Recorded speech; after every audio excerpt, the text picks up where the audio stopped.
강관의 의식주주 구독자 여러분, 시청자 여러분 안녕하십니까? 강관호입니다.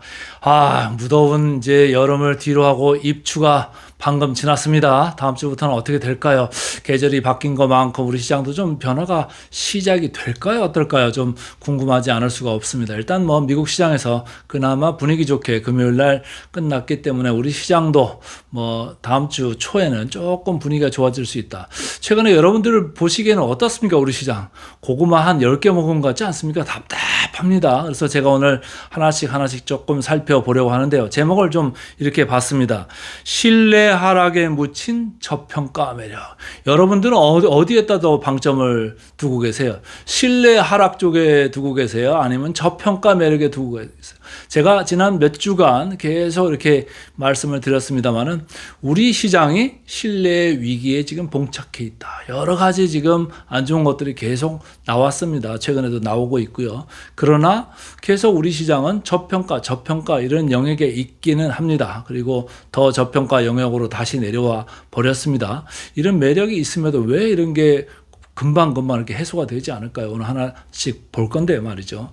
첫 번째는 반도체 대형주의 조정이 지속되고 있습니다. 반면에 여러분들 좋아하시는 코스닥, 그리고 개인 투자자들이 좋아하시는 코스닥은 약간의 좀 반등이 있어서 그나마 조금 온기를 느끼시는 분들이 좀 있을 것 같습니다. 그동안 대형주, 특히 삼성전자, 하이닉스를 중심으로 시장이 막 올라갈 때는 코스닥 아니면 다른 테마주 좀 소외가 많이 됐었죠. 그리고 최근에 레버리지 ETF한테 유동성 뺏길 때는 그랬습니다만은 레버리지 ETF의 증거금이 현금 3천만 원으로 상향되고 나서 바로 코스닥 쪽에 개별주들이 조금 강해지는 모습, 그리고 순환매가 도는 모습, 이런 것들이 포착되고 있습니다. 거기서 조금은 좀 만회하는 그런 이제 분들도 있을 거는 같은데 그 점을 이따가 한번 자세히 좀 살펴드리도록 하고요.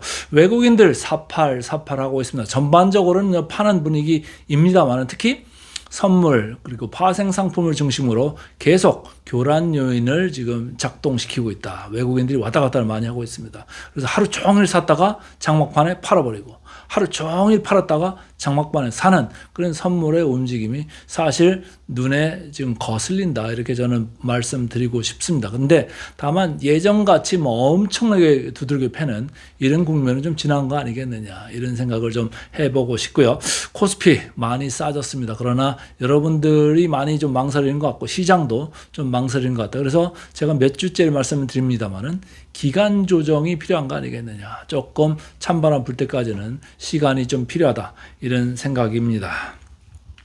자, S&P 500은 지금 차트에 나오는 것 같이 사상 최고치를 또 경신하고 있습니다. 계속 분위기가 좋아요. 왼쪽에 그 S&P 500도 있고 나스닥, 필라델피아 반도체 지수도 지난 2주 동안 각각 5에서 7%씩 이렇게 올랐습니다. 근데 우리 시장 코스피는 안 그렇죠. 이쪽 파란 걸로 제가 내려가는 걸로 표현했습니다만은 마이너스 7%입니다. 그나마 아까 말씀드린 대로 여러분들한테 조금 그나마 위안이 되는 거는 코스닥이 4% 이렇게 이제 지난 2주 동안 반등을 좀 보였다라는 게 그나마 좀 위안거리다, 이렇게 보여주고 있는데요 말이죠.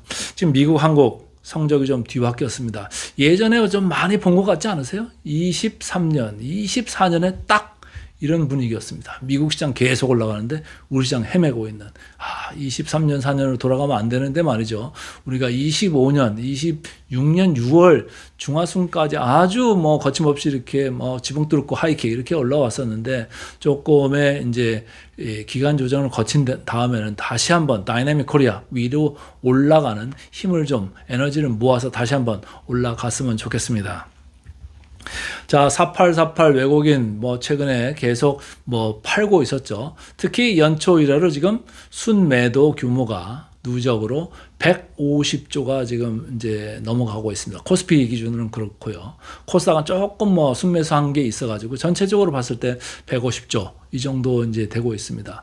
외국인들의 이제 소유 지분율이죠. 40% 내외에서 계속 있다가 조금 이제 하회하는 국면까지 지금 접어들고 있습니다. 그래서 외국인들이 아직까지도 마음을 정한 것 같지는 않고요. 리밸런싱 그동안 많이 했습니다. 그리고 지금 미국 시장에 다시 오르고 있잖아요. 그래가지고 리밸런싱을 앞으로 추가적으로 얼마나 더 할지는 모르겠습니다만 저는 거의 뭐 막바지 국면 내지는 뭐 이제는 돌아설 때도 됐다 이런 생각을 좀 해보고 싶을 정도로 삼성전자, 하이닉스도 많이 팔았고 지금 외국인 지분율도 지금 40%를 하회하고 있기 때문에 4848은 지금 외국인이 하고 있기는 하지만 조만간 이제 돌아설 그 매크로 국면이 지금 펼쳐지기 시작할 거다라는 거예요. 지난번에도 제가 말씀드렸습니다만 환율 그리고 금리 이런 게 지금 거의 절정 분위기에서 이제 밑으로 다시 내려갈 수 있는 여러 가지 여건이 지금 조성 중에 있다. 그래서 미국에서는 지금 미국 10년물 국채 금리가 최근에 4.7%까지 갔었습니다만 이제는 4.6% 근처까지도 지금 내려오고 있다. 그리고 환율도 미국, 일본 외환시장 공조환율에 일본 환율은 뭐 왔다 갔다 하고 있습니다만 우리 환율은 그런 거에 아랑곳하지 않고 지금 1400 초반대로 지금 내려와 있다. 그런데 이런 것들이 우리 시장에는 반영이 안 되고 있다. 왜요? 시장을 믿질 않으니까. 어떻게 될지 지금 모르겠다. 이게 더 팽배한 것 같습니다. 근데 저는 매크로에서 볼 때는 이제는 조금 좋게 맞을 때도 됐다. 이제 시간이 가면서 점점 이것을 시장이 인식할 때가 올 것이다. 이렇게 보고 싶습니다. 자, 외국인들 제가 이제 회색으로 이렇게 표현된 거는 현물 쪽입니다. 코스피하고 코스닥을 더해 놓은 건데요. 지난주에도 보면 금요일, 목요일 날 또 많이 팔았죠. 예. 화요일, 월요일 이렇게 많이 팔았었는데 그 직전 금요일 날은 엄청나게 팔았었어요. 거의 여러분들도 깜짝 놀랄 정도로 많이 사가지고 뭐 지수가 뭐 거의 17% 넘게 이렇게 올라간 날도 있지 않았습니까? 예. 그런데 이제 다시 이제 주가 바뀌니까 다시 이제 외국인들이 변심을 하긴 했습니다만은 외국인들이 팔긴 팔았어도 그렇게 많이 판 건 아니다. 다만 아까 말씀드린 대로 선물 플러스 여러 가지 파생 상품에 있어서 지금 들쑥날쑥 특히 장 막판에 포지션을 갖다가 급하게 정리하는 또 급하게 올리는 이런 게 계속 포착이 되고 있습니다. 그래서 외국인들 특히 뭐 이런 거는 롱머니들이 아니죠. 헤지펀드들이 하고 있다고 봐야 돼. 헤지펀드들이 우리 시장을 가지고 지금 쥐락펴락 지금 하는 장세로 넘어가고 있다. 왜 그렇죠? 개인들의 영향력이 지금 많이 줄어들고 있기 때문입니다. 개인들은 최근에 많이 좀 털렸잖아요. 어디서 많이 털렸어요? 신용에서 많이 털렸습니다. 예. 이거 보시죠. 신용에서 지금 빨간 걸로 제가 굵게 이렇게 쳐놨습니다만 여기 7월 말 가면서 쭉 많이 털렸고 8월 3일까지도 신용이 많이 털렸다 이렇게 보시면 되는데 반면에 외국인들 공매도는요 7월 29일 날이 이제 저점이었고 다시 공매도가 이렇게 위로 지금 쌓이고 있다. 여기서 아직도 뭐 결판을 짓지 않았다고 생각을 하는 건가요? 왜 외국인들은 공매도를 높이고 있을까요? 그래서 저는 조금 의아한 이런 느낌은 있습니다만은 어쨌든 현실적으로 신용도 바닥 쳤다가 다시 조금 올라가고 있고 공매도도 바닥 쳤다가 다시 조금 올라가는 그래서 다시 뭐 개인과 외국인이 한번 일합을 겨루는 이런 또 장이 있을 수도 있는데 말이죠. 외국인들의 공매도가 좀 안 올라갔으면 좋겠습니다. 최근에 외국인들이 판 거 제가 볼 때는 뭐 롱머니가 팔았다고 보지는 않고 이런 숏머니들 이런 공매도가 좀 올라간 게 많이 그 숫자에 카운트되지 않았겠느냐 이런 생각을 해보고 싶습니다. 그리고 여기 보시면 제가 파란 줄로 이렇게 표시를 했는데 말이죠. 지금 두껍게 파란 줄로 표시된 게 코스닥의 신용 잔고입니다. 근데 변화가 뭐가 있습니까? 여기 보시면 6.41 이게 6.4조거든요. 공매도 잔고가 지금 개인들의 신용 코스닥에서의 신용 잔고 6.13조를 뚫고 지금 올라와 버렸어요. 코스닥이 지금 주가가 올라가긴 했습니다만은 외국인들이나 일부 기관의 공매도 잔고가 개인들의 신용 잔고보다도 더 높았다. 이런 일은 최근에 처음입니다. 여기 왼쪽을 쭉 보세요. 왼쪽을 쭉 보시면 점선으로 된 게 실선, 파란 선보다 항상 밑에 있었거든요. 근데 최근에 코스닥 쪽에 공매도가 조금 개인들의 신용보다 더 많아졌다. 그러니까 코스닥 올라갔다고 마냥 좋아하실 게 아니다. 공매도도 같이 공격 대세를 하고 있다. 이 점은 좀 유념하시면 좋을 것 같습니다. 자, 어쨌든 코스닥이 뭐 올라가서 기분들은 좋죠. 그리고 뭐 코스피, 삼성전자, 하이닉스를 안 가진 분들은 그동안 많이 이제 상대적으로 아주 빈곤감에 이제 박탈감에 이렇게 많이 괴로우셨을 텐데 그나마 이런 게 좀 위안이 될 수는 있습니다. 근데 저 같은 경우 제가 생각을 하는 거는 뭐냐면 이익이 있는 곳에 투자를 해라. 계속 말씀을 드린 바가 있습니다. 그래서 지금 뭐 순환매 때문에 그리고 낙폭 과대 때문에 코스닥이 올라간 면이 있다고 하면은 강세 지속 시 저는 오히려 차익 실현을 해라. 이런 게 어떤가 이런 생각입니다. 그리고 그 차익 실현한 거 가지고 오히려 이익 많이 나고 첩백화된 쪽으로 가는 게 맞는 거 아니겠느냐. 이런 말씀을 좀 드려보고 싶습니다. 자, 지금 이제 테마 쪽으로, 종목 쪽으로 지금 이제 이렇게 확산이 약간은 되는 분위기. 그러나 뭐 아주 열띤 확산 이런 거는 저는 아니라고 보고 싶습니다. 근데 제가 ETF를 한번 골라와 봤어요. 지난 2주 동안 어떤 것들이 성적이 좋았나 이렇게 봤더니 위쪽부터 하나씩 볼까요? AI 전력 핵심 설비, 전력 인프라죠. 예, 그리고 AI 반도체 핵심 공정, 뭐 이제 IT 소부장 이런 게 되겠습니다. 그리고 시장 전체적으로는 코스닥 액티브라는 거는 패시브하고 다르죠. 적극적으로 코스닥에 이제 종목을 계속 이제 교체해 가면서 투자하는 이런 ETF가 되겠습니다. 그래서 뭐 많은 분들이 뭐 코스닥 잘 아시겠고 ETF도 잘 아시겠습니다만은 코스닥 액티브 ETF는 그냥 일반적인 ETF에 비해서 훨씬 종목 교체가 잦을 수 있다. 그리고 더 잘 가면은 잘 가는 쪽으로 계속 비중이 높아지든지 아니면 종목을 새로운 걸로 이제 끼워 맞추면서 리턴을 더 올릴 수는 있다. 다만 아까 말씀드린 대로 코스닥 쪽에 그 공매도 잔고가 지금 많이 올라와서 개인의 신용 잔고를 뛰어넘는 이런 상태이기 때문에 마냥 갈 거라고 너무 과신하지 말고 확신하지 말아라. 저는 이런 말씀을 좀 드리고 싶고요.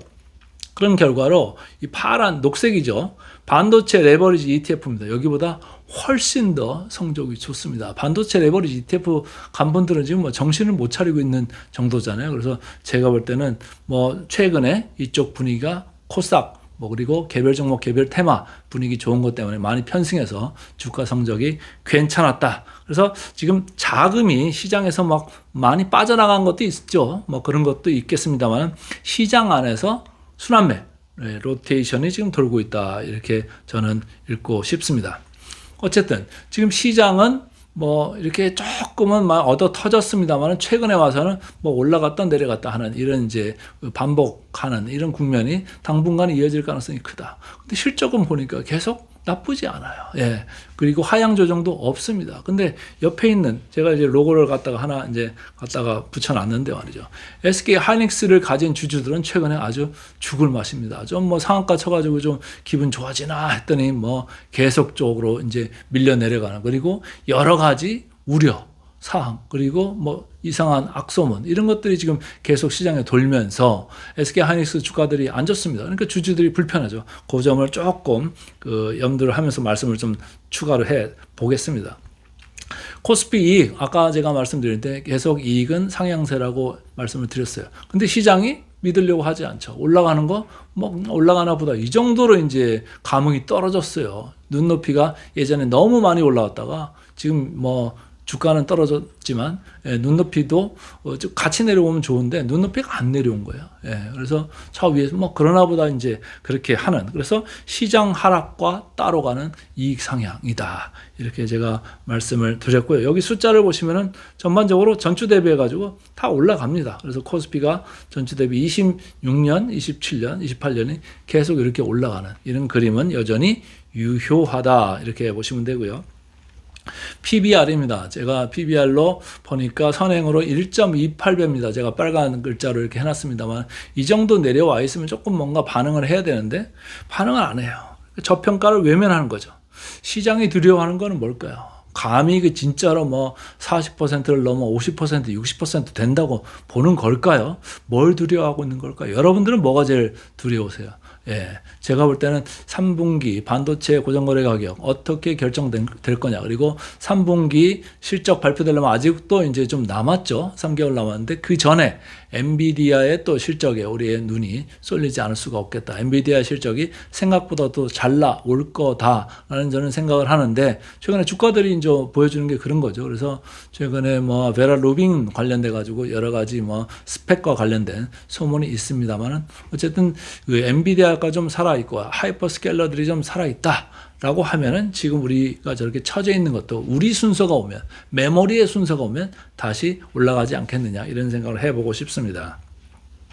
자, 이제 거의 이제 1편의 마지막 부분입니다. 지금 증권회사들에서는 그 코스피 목표 지수대에 대해서 서로 의견이 갈라지고 있어요. 어떤 데는 뭐 5,500 이렇게 7,500 이렇게 얘기하는 데도 있고, 어떤 데는 뭐 6,000에서 8,000 이렇게 이야기하는 데도 있습니다. 누가 맞을까요? 예.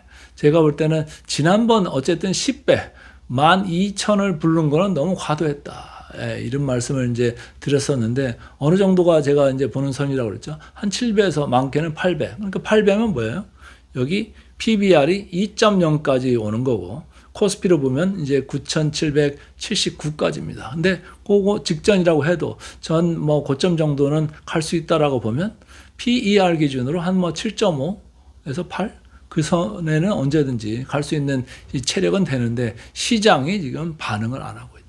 예, 시장이 너무 된통 당하다 보니까 정신이 지금 없는 거예요. 엄청 권투로 치면 코너에 몰려가지고 너무 얻어맞다 보니까 지금 뭐 그런 거 따질 때가 아닌 것 같습니다. 그래서 많은 분들이 조금 아직 움츠려가지고 있는 것 같은데, 제가 볼 땐 시간 조정, 기간 조정이 끝난다고 하면은 연말로 가면서, 아니면 다음 연도 초반에는 조금 정신 차리면서 다시 그 리커버리를 충분히 하지 않을까, 이런 생각을 해보고 싶습니다. 지금 뭐 선행 PER로 5.12배, 그리고 선행 PBR로 1.28배에 불과하기 때문에 뭐 시간을 가지고 기다린다면 뭔가 소정의 그런 뭐 성과가 있지 않을까, 이런 생각을 하면서 전략 1편을 마무리하도록 하겠습니다.